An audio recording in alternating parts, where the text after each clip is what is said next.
Bom dia a todos.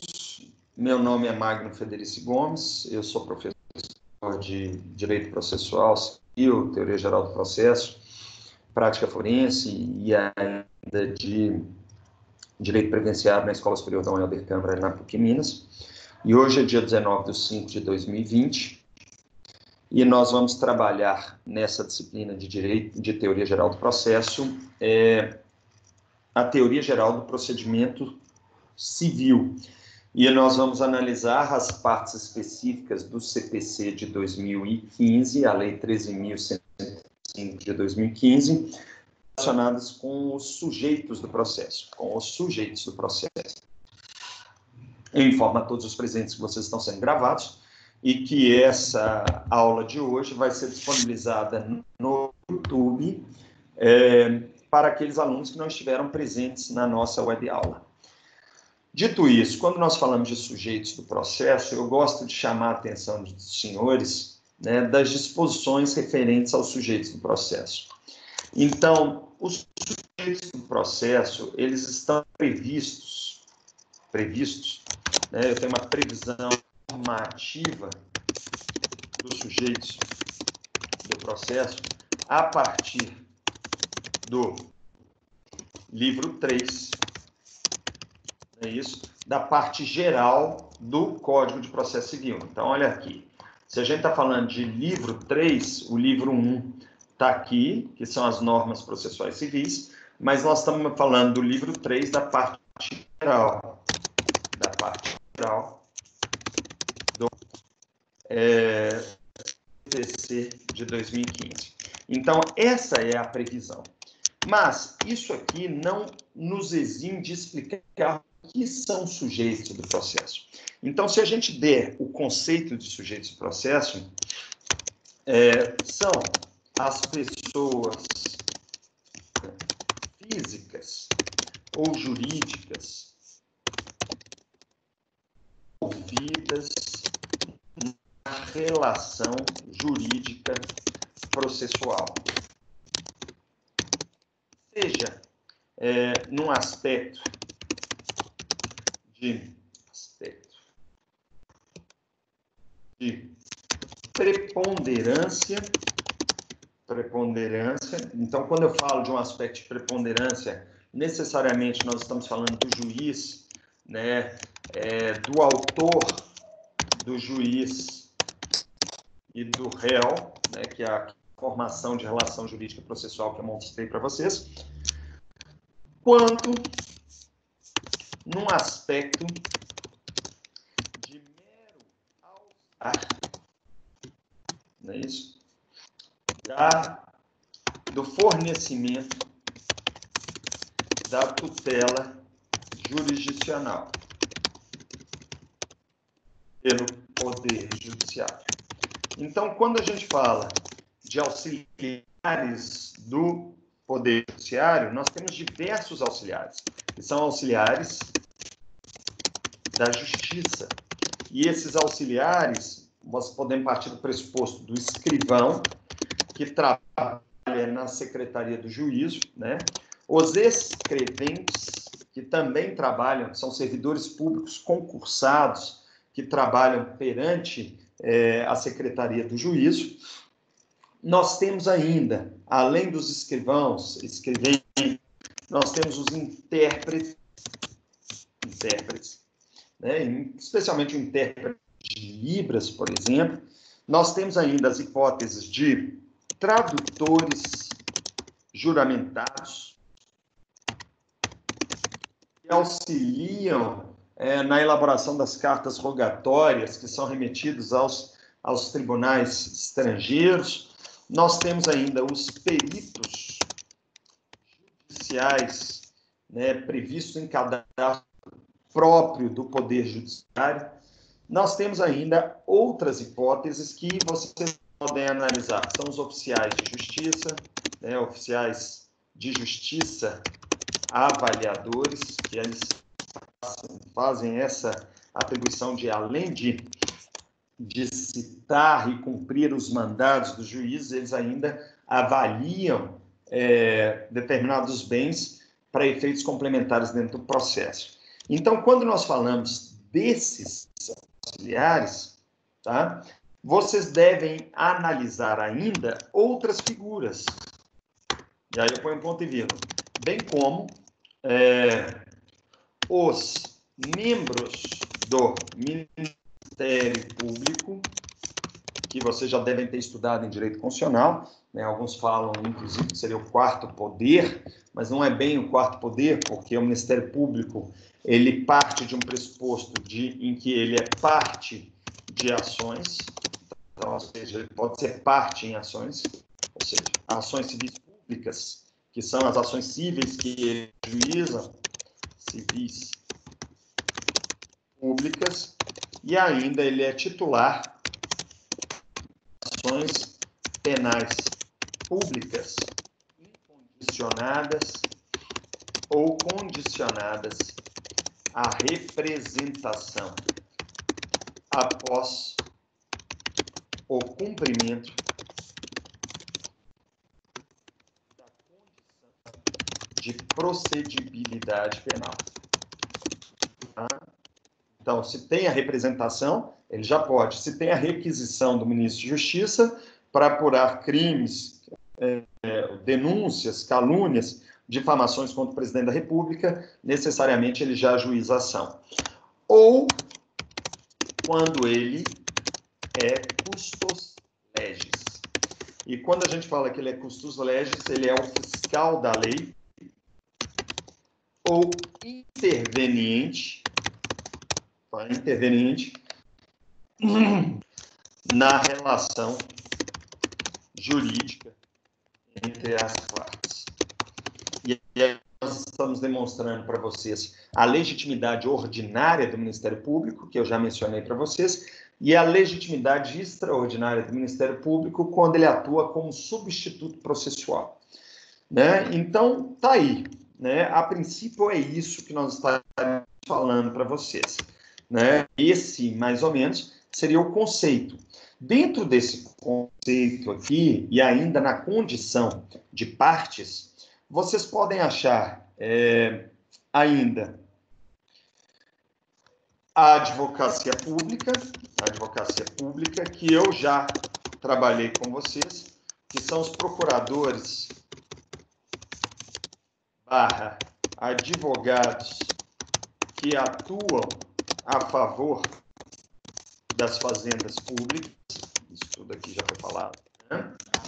Nós temos ainda, além da advocacia pública, nós temos a previsão normativa, né, da advocacia particular,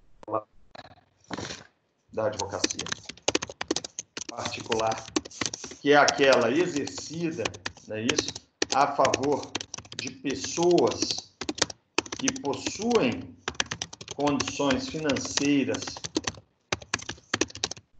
de arcar com o pagamento dos honorários advocatícios de advogados cadastrados na Ordem dos Advogados do Brasil, não é isso? Então, automaticamente nós estamos falando disso. Então, a advocacia particular presta esse serviço. E nós temos, por outro lado, e fazendo o outro lado da moeda, que é a Defensoria Pública, que presta o serviço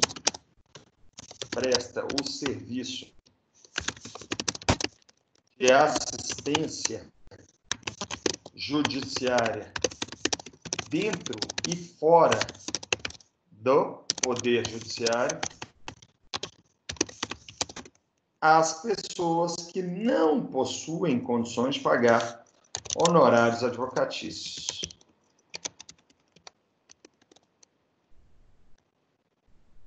Certo?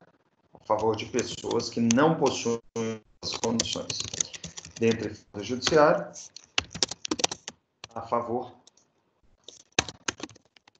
de pessoas que não possuem condições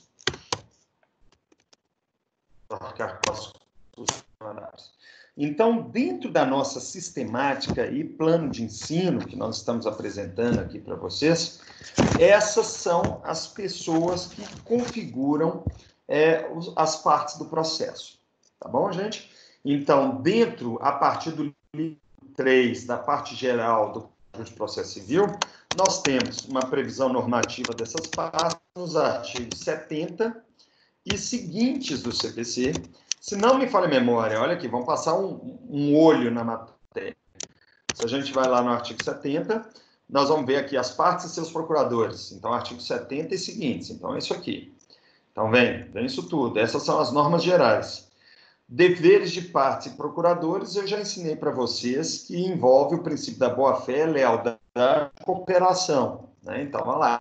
Aí nós falamos dos deveres das partes. E, por outro lado, aqueles que não cumprem os seus deveres, existe a possibilidade de imputação da litigante de má-fé. Então, isso aqui está aqui. As despesas e honorários será posteriormente mencionada, quando a gente falar das sentenças, tá? Mas quem dá causa injustificadamente a uma ação paga as custas e honorários advocatícios de sucumbência. Eu estou mostrando isso aqui para vocês, né? Então, isso aqui, eu vou falar posterior esses artigos 81 e seguintes, né? E aí você tem a gratuidade de justiça, que é a isenção de custos e honorários, para quem não tem condição de pagá-las em juízo, tá? Eu vou mostrar também para vocês isso. Quando eu estiver falando das sentenças de mérito, não é a hora. E aí nós temos os procuradores que atuam a favor das partes. Então, isso aqui é a advocacia particular, tá? Depois da advocacia particular, nós vamos apresentar ainda a questão do litisconsórcio, quando eu tenho duas ou mais pessoas no polo ativo ou no polo passivo da demanda, e eu tenho que ensinar para vocês isso, é uma matéria mais complicada, tá? Vamos ver se eu consigo falar hoje. E aí eu entro nas hipóteses de intervenção de terceiros, né? Que não é ainda Ministério Público. Então, ó, aí eu vou falar de assistência, denunciação à lide, depois da denunciação, chamamento a processo, depois do chamamento, desconsideração da personalidade jurídica, depois o amicus curiae, e aí terminam as hipóteses de partes no processo. Essas são as partes. E aí a gente entra no juiz e os auxiliares da justiça. Então, eu tenho um capítulo próprio só para o juiz, no artigo 139 seguinte, isso é extremamente importante. E aí é que entra aquela regra de impedimentos e suspeições que eu já ensinei para vocês anteriormente, né, dentro de sala de aula, né? Isso eu já ensinei. Além disso, depois dessas partes, nós vamos para os auxiliares da justiça, que eu mencionei. Então, aí temos o escrivão, o chefe de secretaria, oficial de justiça. Já falamos dele aqui hoje, rapidamente. Aí depois temos os peritos. Depois do perito, essa regra que é muito importante, do artigo 156, nós temos o depositário administrador judicial, o intérprete e o tradutor juramentado, já falamos, e aí nós temos os conciliadores e mediadores judiciais como órgãos integrantes da administração pública. Então, vamos até colocar aqui, ó, oficiais de justiça avaliadores, tradutores, pode colocar aqui os conciliadores e mediadores, tá? Também como órgãos responsáveis. E aí sim a gente vai para o Ministério Público, tá? Então, eu tenho que fazer aqui um panorama geral para vocês de todas essas partes, vou dar conceitos e vou pedir a leitura dos artigos por vocês em casa. Não há possibilidade da gente interpretar artigo por artigo durante esse semestre, porque a gente tem outros tópicos também importantes para serem lecionados, em que envolvam a interpretação específica de cada um dos artigos. Tá bom, senhores? Então, eu vou explicar cada um deles a partir de agora para vocês. Ministério Público, advocacia pública, está aqui, né? Então a advocacia particular vem até antes, né? Aí vem a defensoria pública, e depois que termina a defensoria pública, no artigo 187 do Código de Processo Civil, aí nós temos o término das partes do processo. Então, nós estamos falando do artigo 170 até o 187 do CPC. Então, nós estamos falando de dispositivos que são 117 artigos do Código, de leitura obrigatória por todos vocês. Tá bom, senhores? É obrigatório que se façam essa leitura prévio a qualquer tipo de avaliação que venham a fazer. É obrigatório, tá? E essa matéria é a matéria do plano de ensino. Tá bom, gente? Então, vamos começar. quando a gente começa no Código de Processo Civil, nós temos que falar das partes. Primeiro, partes. Então, seria 4.1, partes. 4.1.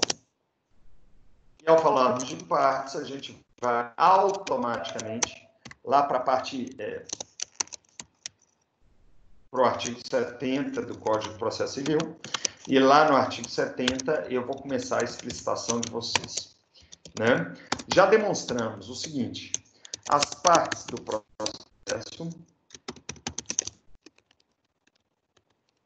são aquelas que figuram como autor,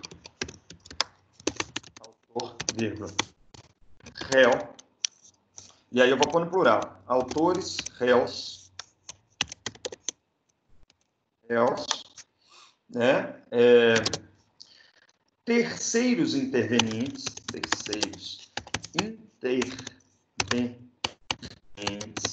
Então, quando a gente fala de terceiros intervenientes, nós estamos falando de assistentes, litis denunciados, chamados a processo. Nós temos ainda sócios ou sociedades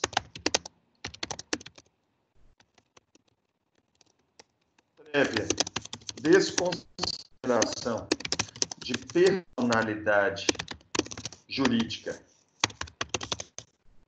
direta ou inversa, tá? Personalidade direta ou inversa, e ainda amicus curiae, ou amicus curiae. Quando a gente fala dos amicus curiae, nós estamos falando de todas as modalidades de terceiros intervenientes, né? E terceiros intervenientes. Então, essas as partes do processo. Às vezes elas são autores, às vezes elas são às vezes elas são terceiros que são inseridos na relação jurídica processual para acompanhar o processo, seja para auxiliar uma parte, seja para prejudicar outra parte, seja porque uma parte promove direito contra aquele terceiro que originariamente não estava na relação jurídica processual. Tá bom, senhores? Então, esse é, para todos os efeitos, o nosso conceito de partes do processo. Ao falarmos de partes do processo, nós temos alguns dispositivos muito, mas muito importantes mesmo, né? Que é, primeiro, para que uma pessoa faça parte no processo, ela deve ter capacidade. Tá claro? E essa capacidade envolve a capacidade civil para os atos em geral. E vocês já estudaram em civil, obviamente, que a capacidade civil ela é alcançada, né? A capacidade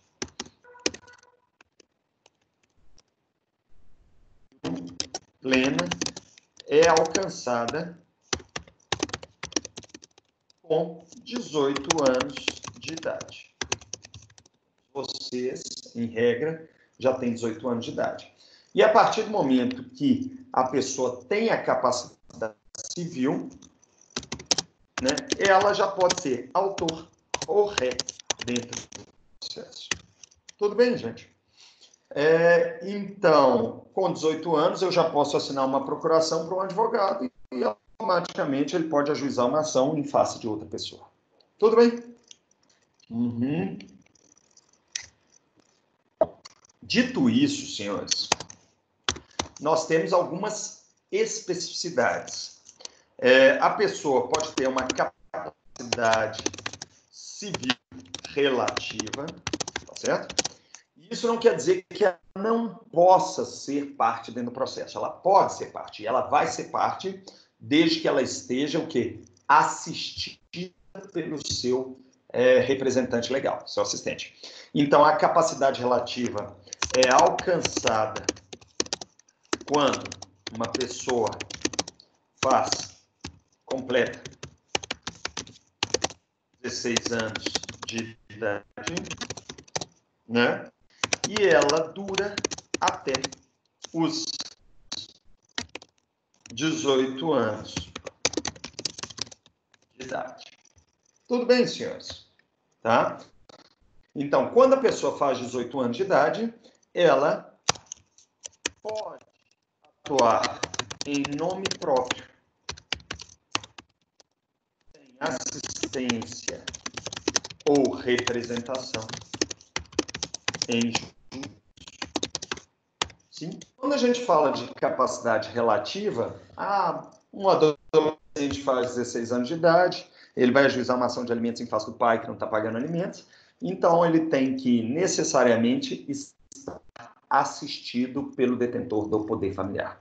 Então, para esses casos, né, de capacidade civil relativa, né, automaticamente o menor será assistido pela pessoa que exerce o poder familiar.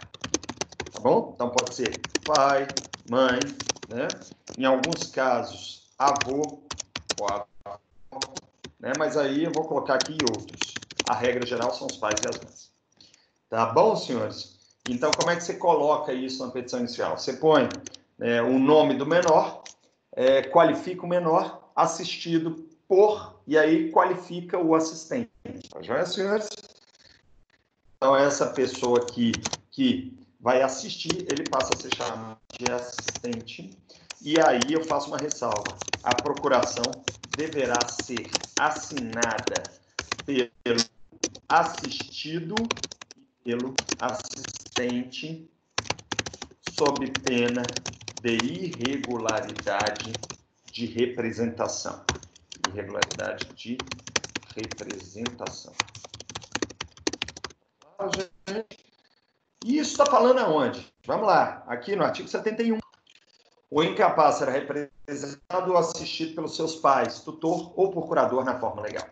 Então, quando a gente fala de incapacidade relativa, previsão normativa do artigo 71 do CPC. Só que ele não acabou ainda, porque ainda nós temos o quê? A incapacidade absoluta. Incapacidade absoluta. Então, quando a gente fala de incapacidade absoluta prevista no artigo 71 do Código de Processo Civil, nós temos o quê? Acontece antes da parte alcançar 16 anos de idade, ou quando, tá? Ela houve decretação da interdição, quando houve decretação da interdição da parte em juízo. Para quem não sabe, vocês ainda vão estudar, existe um procedimento especial de jurisdição voluntária, que eu acho até que falei para vocês disso em sala de aula, denominado interdição e curatela. Claro, gente? E é nessa ação, nesse requerimento, nesse procedimento, em que o juiz, por meio de uma sentença constitutiva, ele decreta a interdição de um maior, tá? A presunção é de capacidade pelo Estatuto da Capacidade, mas, havendo procedimento de interdição, vai haver essa decretação, e aí, automaticamente, além do juiz decretar a incapacidade, ele vai ainda nomear curador definitivo para o incapaz. Então, quando a gente fala para o maior incapaz. Tudo bem, senhores? Então, nesses casos de incapacidade absoluta, a procuração deverá ser assinada apenas pelo representante legal. Está claro, senhores? Em alguns casos, por instrumento público, mas hoje em dia vem sendo admitida a procuração por instrumento particular, claro? Então, ela deve ser assinada apenas pelo representante legal, e esse representante legal, ele assina sozinho, mas na hora do preenchimento da procuração vai colocar autor, né, qualifica, representado por, aí põe nome do representante, e aí você qualifica o representante. Tá bom, senhores?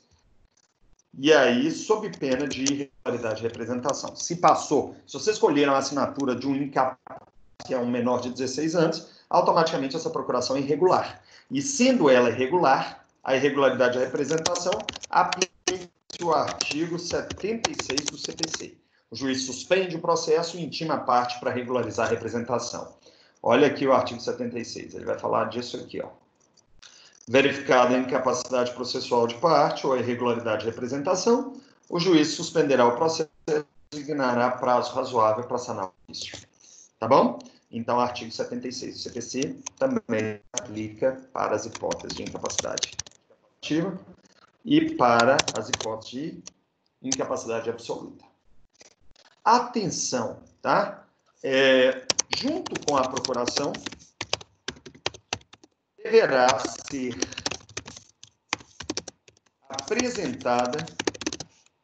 apresentado o documento que comprova a incapacidade e a representação. Exemplo, senhores. Se por acaso eu estou ajuizando uma ação de alimentos para um incapaz, é só juntar a certidão de nascimento do incapaz, tá claro? E aí o juiz faz as contas e verifica automaticamente a idade menor a 16 anos. No entanto, se eu estiver ajuizando uma ação para um incapaz interdito, o que eu tenho que fazer? Eu tenho que juntar a certidão de nascimento ou casamento dele, que consta a interdição averbada. Eu ainda vou ter que juntar o que nós chamamos de termo de curatela, seja provisória ou definitiva. É isso, tá? Eu estou mostrando isso aqui para vocês porque ninguém na minha faculdade me ensinou isso. Ninguém, tá? Eu formei sem saber isso. E aí nós fomos batendo cabeça até descobrir isso depois. Tá? Então vamos lá. Vamos seguindo. Aí outros vão falar, mas isso é muito fácil, professor. Eu sei que é muito fácil, mas vocês têm que saber, tá? E tá na minha parte da matéria, porque está constando aqui partes e procuradores, então eu tenho que ensinar isso para vocês. Então, além dessa capacidade processual, eu tenho ainda que falar para vocês outro dispositivo importante, tá? Porque, ó, primeiro foi, né, as partes, quem são, falamos da capacidade, né, falamos que a capacidade é alcançada com 18 anos, depois eu falei das hipóteses de capacidade relativa e de incapacidade absoluta, né, que são as partes que figuram no processo, capacidade civil para os atos em geral, que é denominada capacidade processual. Tá? Por isso que o título fala da capacidade processual. Então, além da capacidade processual, você tem que falar o seguinte: existem casos em que a parte deve ser representada por curador especial. Olha, cuidado, eu não estou chamando mais de curador definitivo, mas eu estou chamando de curatela especial, que é, em regra, exercida pelo defensor público que atua perante a secretaria do juízo. Para cada secretaria dentro do fórum, né, inclusive na Justiça Comum Federal, nós temos os defensores públicos atuando como curadores especiais. Em quais casos em que ele é curador especial? Tá? Naquelas hipóteses de legitimidade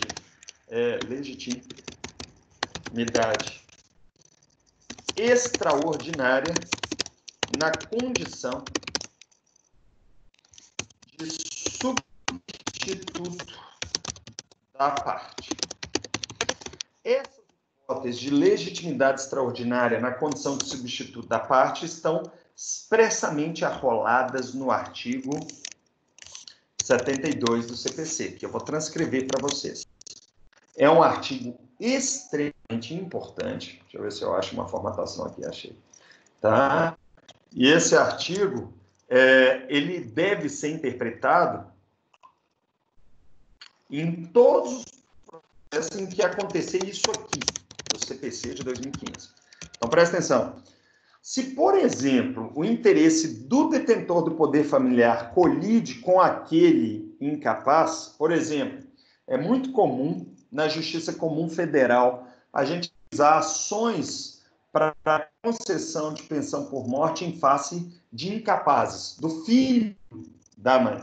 Então, ou seja, a mãe vivia em união estável com o pai morre, e aí a pensão por morte é concedida só para o filho, porque ela não tem prova da união estável que seja admitida pelo INSS. Quando isso acontece, a parte vai ajuizar uma ação de concessão de pensão por morte em face do INSS e do outro interessado, que seria o filho, em litisconsórcio passivo.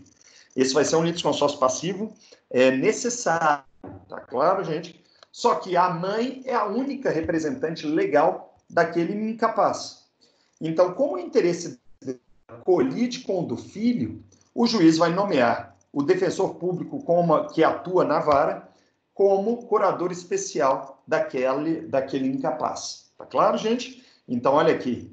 O juiz nomeia curador especial ao incapaz se não é representante legal ou se os seus interesses colidirem com os daquele enquanto durar a incapacidade.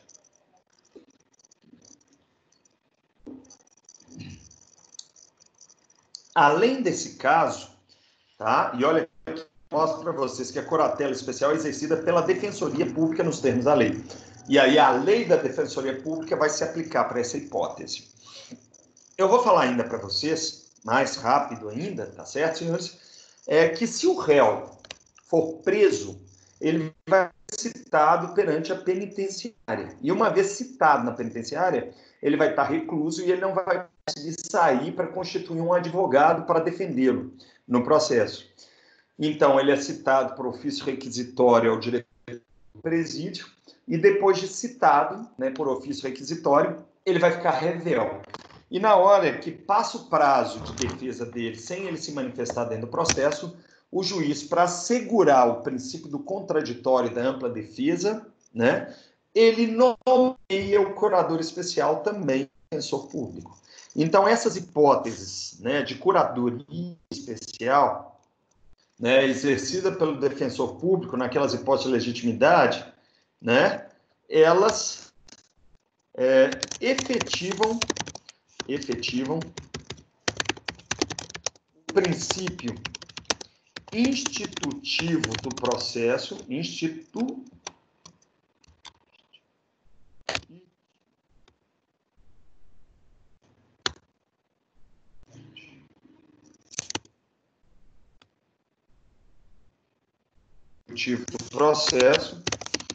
denominado contraditório e ampla, os princípios institutivos do processo, denominados contraditórios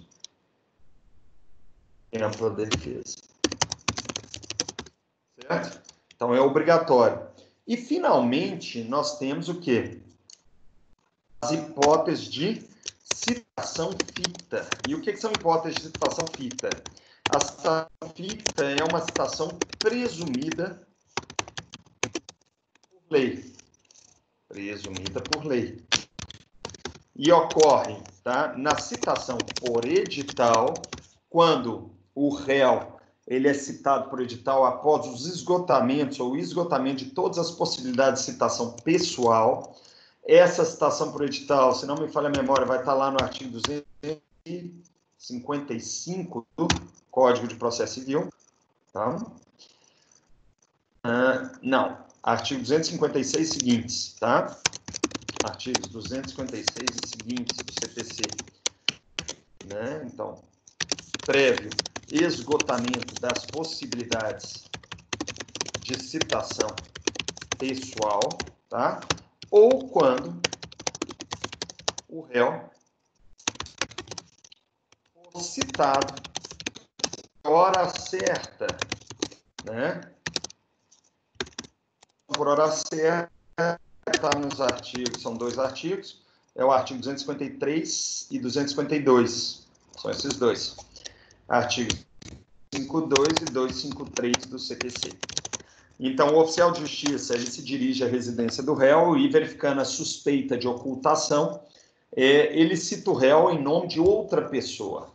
E depois que volta a carta, o mandado de citação à secretária de juízo, o escrivão encaminha uma carta registrada informando que ele foi citado por hora certa. Se passou o prazo de defesa depois da citação por hora certa do réu, o juiz tem que nomear um curador especial para ele, porque isso é uma hipótese de citação ficta do réu.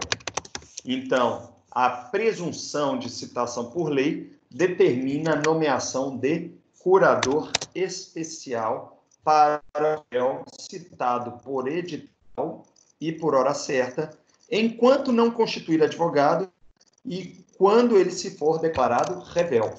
Tá bom, senhores? Saliento para vocês que a revelia é a hipótese de ausência de manifestação de um demandado, de um réu, validamente citado no processo. Nós sabemos que vocês vão estudar a revelia em processo civil 1, mas a revelia vai estar prevista, se não me falha a memória, nos artigos 344 e seguintes do CPC, né?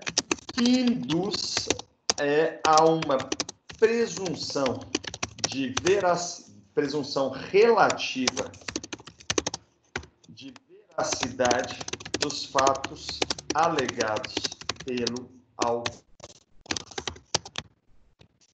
Então, se vocês olharem lá no artigo 344 e seguintes do CPC, né, lá vai falar da revelia, tá joia, senhores? Isso aqui é a revelia, tá? Não ocorre a revelia nas hipóteses do artigo 345, tá bom, senhores? E as consequências processuais para o réu revel é que o processo tramita independentemente de novas intimações, tá? Mas o processo não pode retroagir, tá? Caso o réu revel venha aparecer dentro do processo. Então, eu expliquei aqui para vocês o que é revelia e o que são citações fictas do réu, citação ficta do réu e as hipóteses de revelia, tá? Que tem íntima relação com a capacidade postulatória ou a capacidade de ser parte. Capacidade processual. Não, perdão, não é capacidade postulatória, eu ainda vou ensinar isso. Então, nós estamos lá no artigo 73 do Código de Processo Civil, né? No artigo 73 ainda, nós temos que mostrar outras hipóteses importantes, tá? E aí, nós vamos falar aqui para vocês sobre a capacidade processual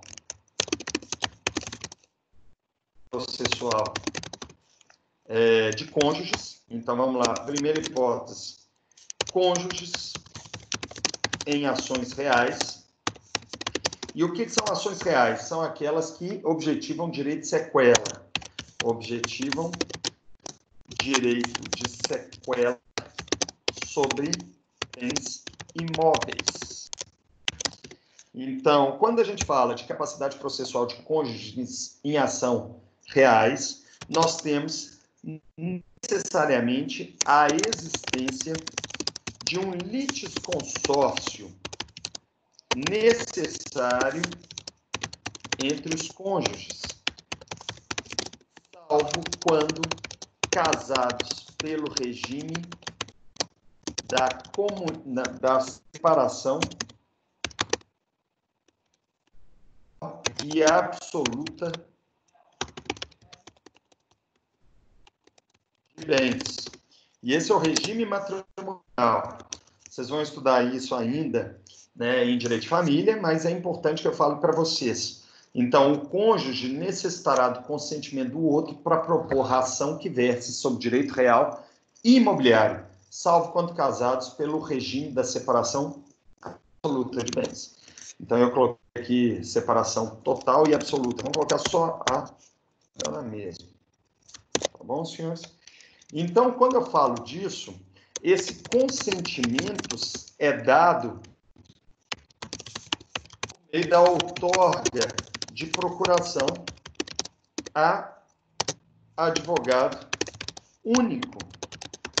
Então, vocês têm que colher procuração do marido e da esposa para todas as ações reais. O que são ações reais? Exemplos. Vamos jogar um exemplo aqui, que eu não estou olhando aqui, já deve ter algumas perguntas, tá? Tá, eu vou repetir esses exemplos de curatela e litisconsórcio necessário. Paulo, eu ainda vou ensinar o que é o litisconsórcio necessário, mas segura um pouquinho, tá? Quando a gente fala de um litisconsórcio, então vou deixar aqui uma resposta básica, significa que vai ter mais de uma parte no polo ativo da demanda e mais de uma parte no polo passivo da demanda. Então, se eu, por exemplo, eu tenho uma ação de uso capião, tá? E o autor é casado, o polo ativo da ação, o polo ativo deverá ser composto pelo marido, autor, como autor, e esposa, também como autora. Tá bom, gente? E eu posso criar esses exemplos, né? Se for uma ação de uso capião, ação reivindicatória da propriedade, uma ação demarcatória do imóvel, uma ação divisória, todas essas ações são ações reais e, por isso, se o autor for casado, vai ter que figurar no polo ativo da demanda autor homem, marido, e a esposa com mulher, em litisconsórcio ativo. Já estou adiantando para vocês que é necessário, porque ele é obrigatório, Paula. Ele é determinado por lei como um litisconsórcio necessário, tá? E depois eu volto a falar disso. E eu falo mais para vocês. Falo ainda que, em se tratando dessas ações, se eles forem réus, eles também terão que integrar o polo passivo da demanda. Então, vale tanto para o polo ativo, em litisconsórcio ativo, quanto para o polo passivo da demanda, que aí serão o quê? Réus, ambos em litisconsórcio ativo ou passivo, respectivamente. Quando. Então, isso é um litisconsórcio. O litisconsórcio é quando eu tenho mais de uma pessoa no polo ativo ou mais de uma pessoa no polo passivo. Tá bom, senhores? Eu vou adiantar para vocês que entre as ações reais, considera-se também ação possessória. Possessória. O que é uma ação possessória? Uma reintegração de posse, em caso de composse das partes. Então, se o marido e a mulher exercem a posse, eles também devem figurar no polo ativo ou passivo na condição de litisconsortes. Tá claro, senhores? Dito isso, senhores, caso o marido não outorgue representação, nós temos uma disposição própria aqui, né, que o que a gente chama de alvará judicial. Alvará. E aí eu vou escrever para vocês que é possível a concessão de alvará judicial para suprimento de consentimento. Tá? Então, isso aqui a gente chama de um alvará especial de consentimento. Então, vamos supor que o marido queira ajuizar uma ação de reivindicatória, uma ação reivindicatória de um imóvel, mas quem está exercendo a posse é a irmã, né, da esposa. E eles não se acertam. E ela fala, eu não vou passar procuração para você ajuizar essa ação reivindicatória em face da minha irmã. E aí o juiz não vai receber a sua inicial porque é uma hipótese de litisconsórcio ativo necessário. Se isso acontece, tá, é possível pedir o suprimento do consentimento da esposa, no meu exemplo concreto. Tá? E esse suprimento de consentimento ele se dá na forma do artigo 74 do CPC. Vocês ajuizam um pedido de alvará especial para suprimento de consentimento, e aí o juiz pode deferir esse suprimento de consentimento, tá? E para que o marido possa vir ajuizar a ação. Então, aí o que nós temos? O consentimento previsto no artigo 73 pode ser suprimido judicialmente quando for negado por um dos cônjuges sem justo motivo, né? Ou quando for impossível concedê-lo. A falta de consentimento, quando necessário e não suprido pelo juiz, invalida o processo. Então, senhores, eu entendo que nessa hipótese aqui, eu já tive ações nesse sentido, de suprimento de consentimento, você tem que promover uma petição inicial, tá? Demonstrando para o juiz a possibilidade de concessão do consentimento, para que você consiga, de fato, a regularidade de representação desses cônjuges em ações reais. Então, essa disposição aqui, do consentimento, né, ela está prevista necessariamente no artigo 73 do CPC de 2015. Vamos para frente. Já acabando. E, finalmente, quando a gente fala de fazendas públicas ou de representação em juízo, tá? Nós temos alguns casos de representação, né? Representação em juízo de fazendas públicas, então, União, autarquias, estados, Distrito Federal e suas respectivas autarquias e municípios. Então, aqui eu falo entes federados, que eu já ensinei para vocês, e suas autarquias, né? Além desses, tá? Representação de juízo de fazendas públicas de universalidades de direito. O que são universalidades de direito? Espólio é uma universalidade de direito, tá? Além disso, massa falida.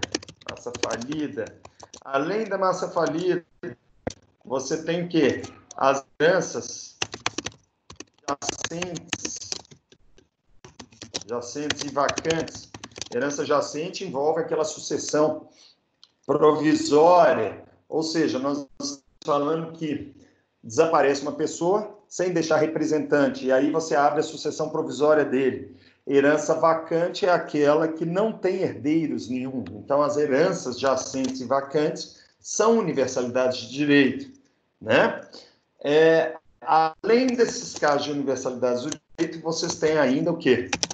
Representação em juízo de fazendas públicas, de universalidade de direito, e de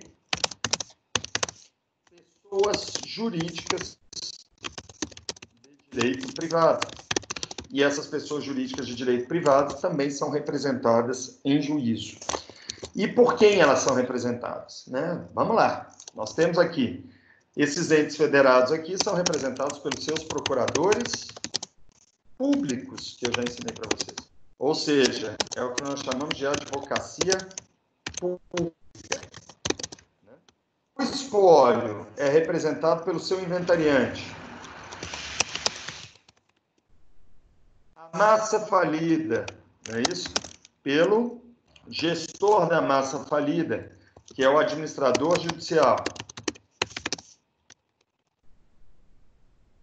E, no caso de heranças jacentes ou vacantes, pelo seu curador, que é nomeado pelo juiz. Por sua vez, quando a gente fala de pessoas jurídicas de direito privado, nós estamos falando de representação em juízo, por meio do quê, senhores? Por meio do administrador constituído no contrato social da empresa.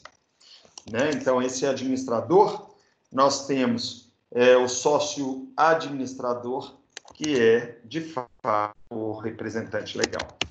Sócio administrador, que a gente antigamente chamava de sócio gestor, né? Mas esse sócio administrador está ali. Então, como é feito isso? Muita atenção. Procuração outorgada pelo sócio administrador,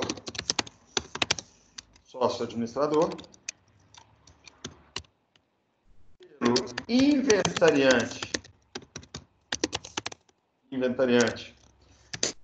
o administrador especial, pelo curador e curador a favor de um advogado. Quando a gente fala de fazenda pública, a mera inscrição do procurador ou do advogado público,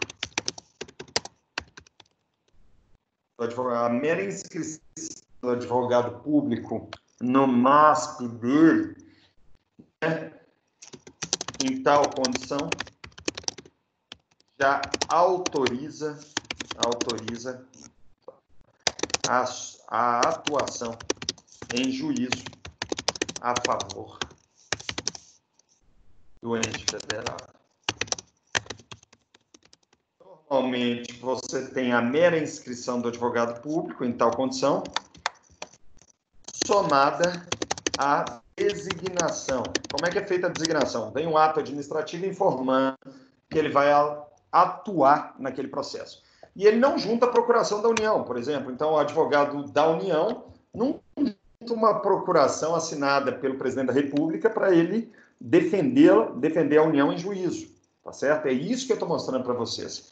E essas representações em juízo estão previstas expressamente, senhores, no artigo 75 do Código de Processo. Tá bom, senhores?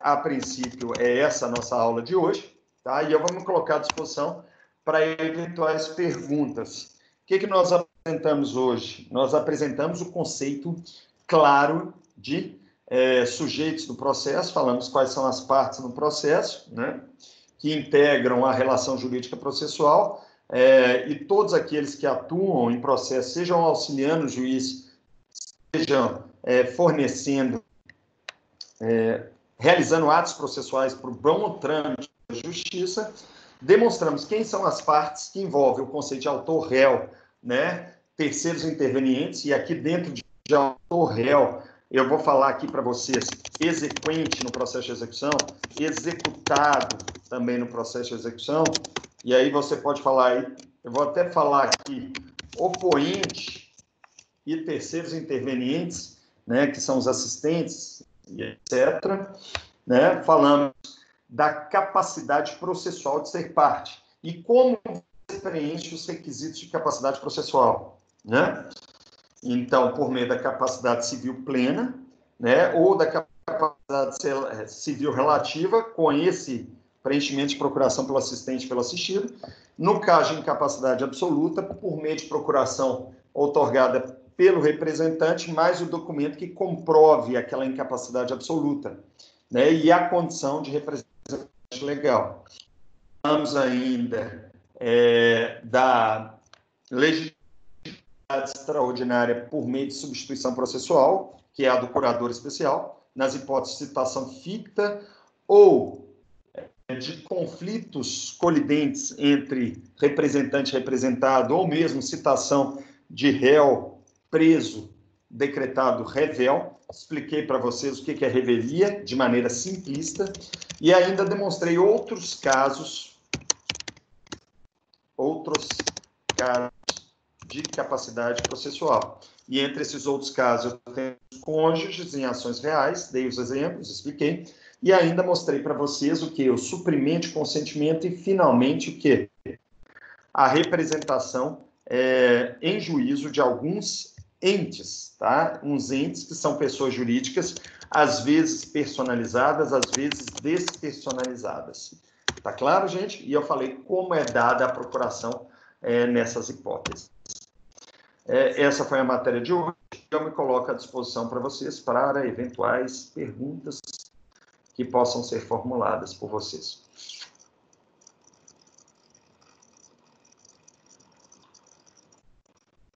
Uhum.